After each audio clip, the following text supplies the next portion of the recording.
With a rapidly evolving technological landscape and an increase in data value, organizations now more than ever depend on their leaders to guide them through uncharted territory.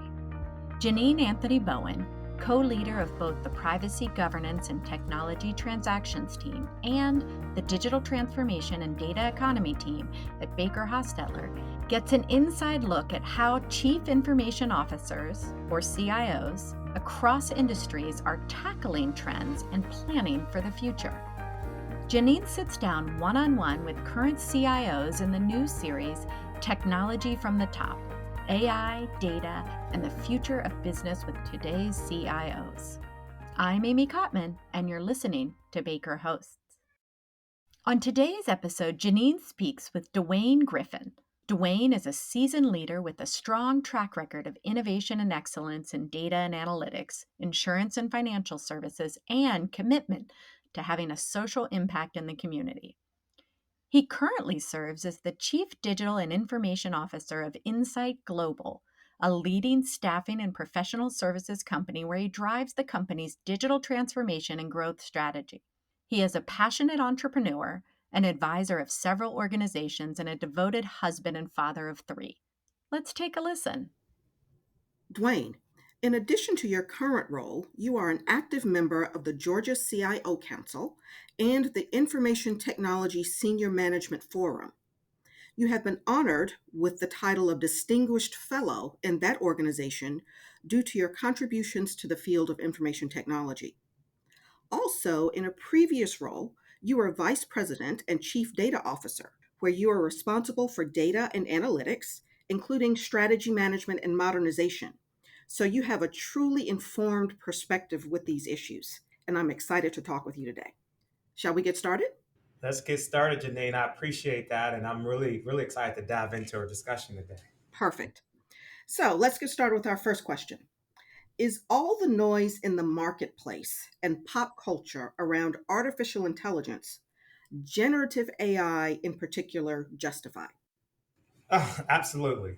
I think it's justified when you just look at the reality of artificial intelligence really being a pipe dream that started heavily in pop culture. A lot of people don't know this, but the concept or the ideas of artificial intelligence and human-like intelligence being reflected in machines is actually first captured through the infamously known play called The Wizard of Oz. And it really was from that and kind of the early like 1930s, 40s that led into really the computer science pioneers of the day starting to try to shape that theory into reality, into computer programming, et cetera, et cetera. And you just think about how far that's come to today and think of just the economic impacts of the companies who take AI as a technology and a capability, maybe a utility one day, and turn that into value into the way we live.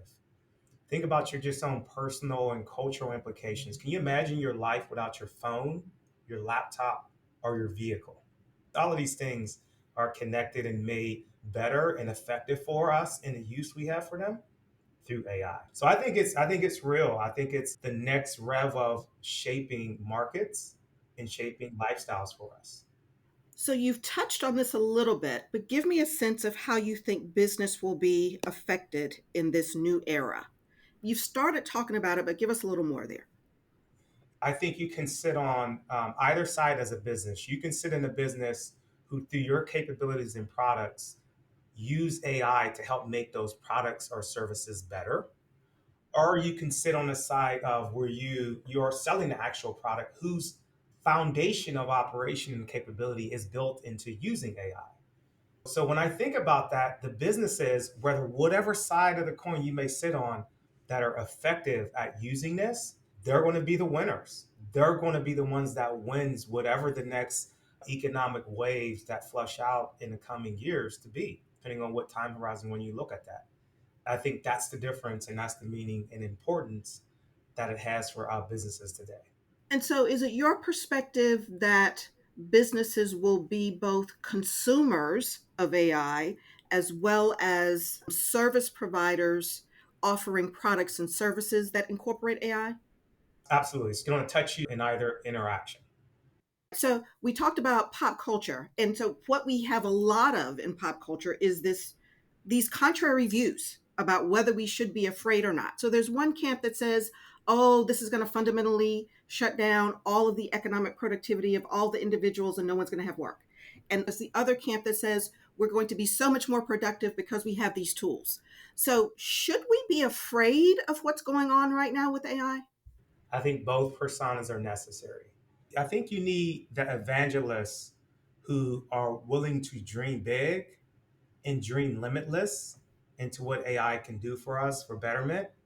And I also think you need those who are rightfully and justifiably afraid of it because it's change, right? And you talk through any significant change that we go through, whether known or unknown, it's wrought with successes and failures. So I think there is a reality and a necessity we have to have of fear, because if we really don't do this right, it can be existential in some regards, and where certain famous leaders, technology leaders, have voiced that. We need those voices in the conversations just as much as we need the voices who are echoing what's possible with it, because it's somewhere in between that I think we get it right. It's just the length of time it may take to do that. Interesting. As data has become an increasingly more valuable asset over the last 3 to 5 years, and maybe you'll tell me the horizon has been longer, but for certainly in that window, how has your role as a technology leader evolved? How have your goals changed as a technology leader, and how have your responsibilities evolved? Yeah, I mean, first, there's a lot of views to this, but data is the new oil for our digital ecosystem, right? Oil in the sense that you have to refine it, you have to make sense of it and turn it into use. And it feels like it was the last leg of this revolution of technology taking over, this digital revolution that has just taken over, starting with the internet, evolving beyond the internet into the mobile phone, from the mobile phone into now networking, the telecommunications going into the cloud. Then from the cloud, then the IoT, everything's feeding data. Data's everywhere, data, data, data, data. And now making sense of that for business purposes and objectives. It's definitely evolved roles like mine and journeys that I personally lived through and experienced. And the role is that now there's an argument that technology is the business. And in some cases, I think that's true, but not all. But it is true that every business is impacted by technology. And what it's done for leaders like me is the breadth of understanding and connection we have to have with business is vast. There's so many places I have to try to be, me and my teams, to really work with the business on solving the problems of the business to deliver the outcomes of the business. And this role has made us as leaders, we're not leading cost centers anymore, where we have to do this when we were called data processing. The data processing group that sat in the back with those big machines, they were loud and they had the pen pockets and they always wore glasses. That was always the persona, right?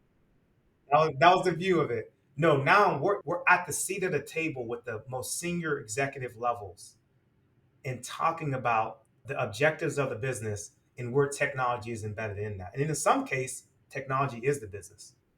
Probably when you started your career, right? You've talked about the data processing function. What has evolved is IT was kind of this internal organization that supported the business objectives, was not about the business, to your point about a cost center.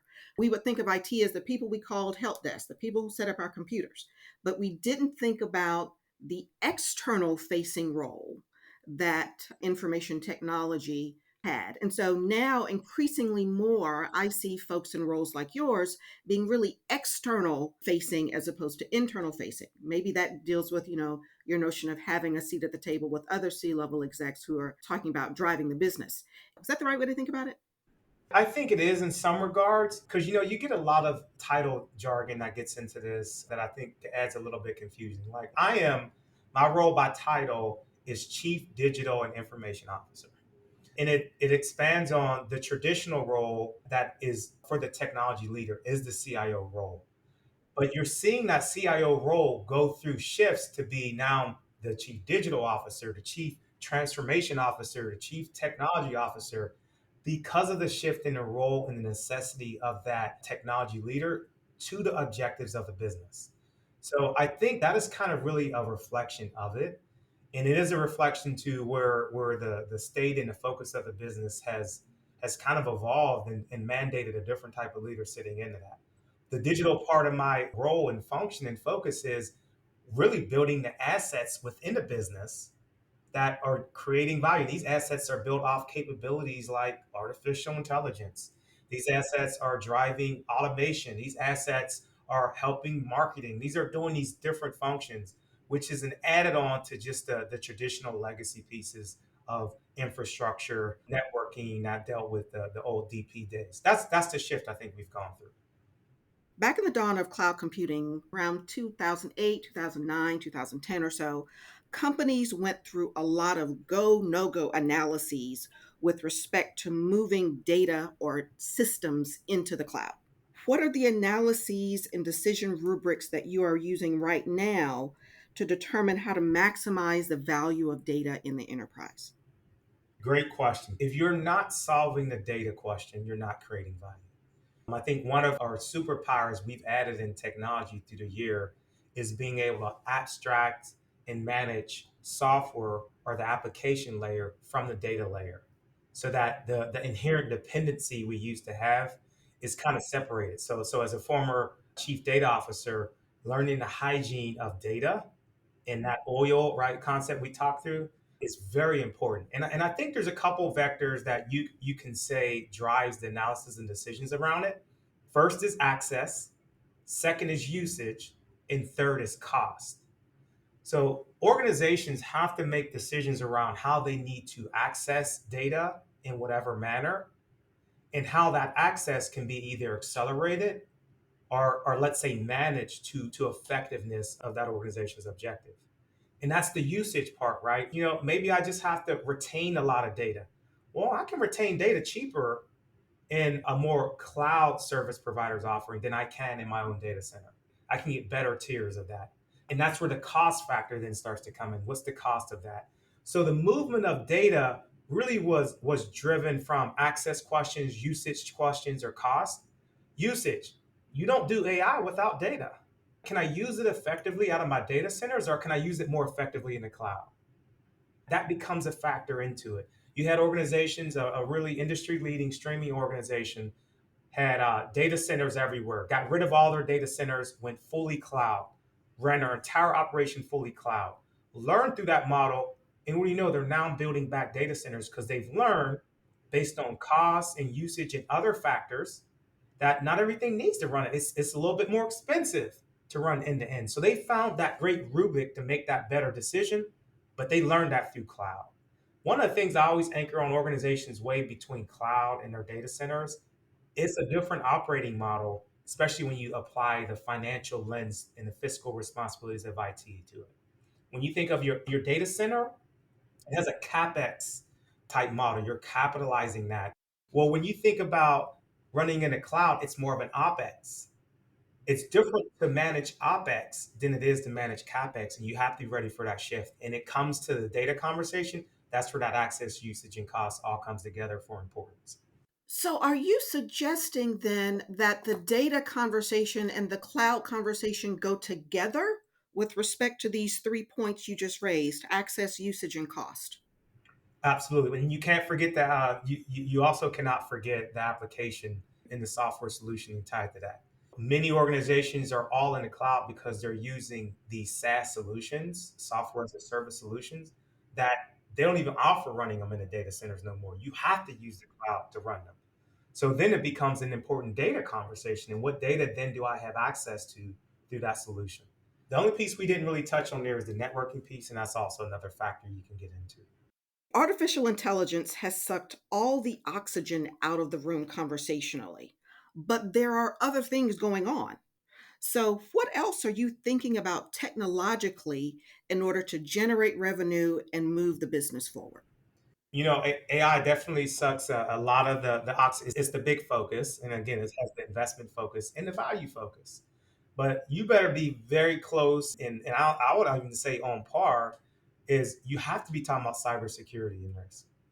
it's interesting. I think your question you posed was to generate revenue. Well, you can generate revenue by getting new business, and you also generate revenue by not paying fines through breaches and hacks and things like that. I think cybersecurity is a huge technology that every organization has to be not only have technically solved, but have the hygiene and discipline too. You're one breach away, or you're one significant outage away from a cyber event and impacting you, and you have to manage through that. So that's what I think is another big one, driving not only investment but importance for how the business moves forward. So let's close with this. My son is a computer science major, and given your role, I can't help but ask, what words of wisdom would you have for him and next generation leaders, both in technical but also in non technical disciplines? Yeah. So first, shout out to your son. Great major. As a computer science major myself, I just think of the world it opened me up to, and what that world is looking like now for professionally some 20 something years later. And a few years ago, I wrote probably one of my most effective articles. I have a pretty good LinkedIn presence I try to maintain. And a lot of that is around mentoring and for students just like your son.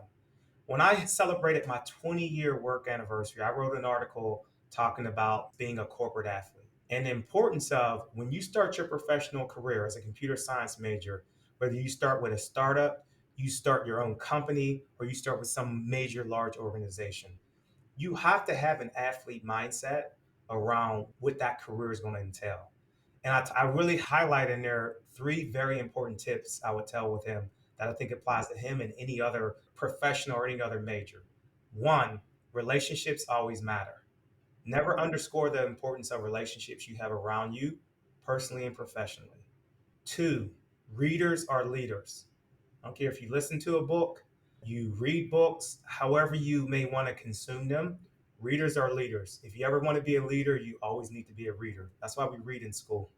Three, last but not least, you must give to receive. A lot think that if I just had the right mentor, if I just had the better boss, giving usually opens your posture up better for receiving. Because once you learn to give, you learn to receive the other way. And I'll say my career has kind of lived through that. So I think if you kind of anchor on those three things and what they mean throughout the different things he'll learn in whatever role he starts with, whatever company he may start with, and whoever he may evolve to in between, I think he'll look back at the career he's able to build and carry out and just enjoy the journey and the ride. Well, DeWayne, this has been a pleasure. And there's so many other things we could have deep dived into. Maybe we'll do a part two and tackle some of those at some other time. But I really appreciate your time and thank you for joining us. Thanks for having me, Janine. If you have any questions for Janine, her contact information is in the show notes. As always, thanks for listening to Baker Hosts. Comments heard on Baker Hosts are for informational purposes and should not be construed as legal advice regarding any specific facts or circumstances. Listeners should not act upon the information provided on Baker Hosts without first consulting with a lawyer directly. The opinions expressed on Baker Hosts are those of participants appearing on the program and do not necessarily reflect those of the firm. For more information about our practices and experience, please visit bakerlaw.com.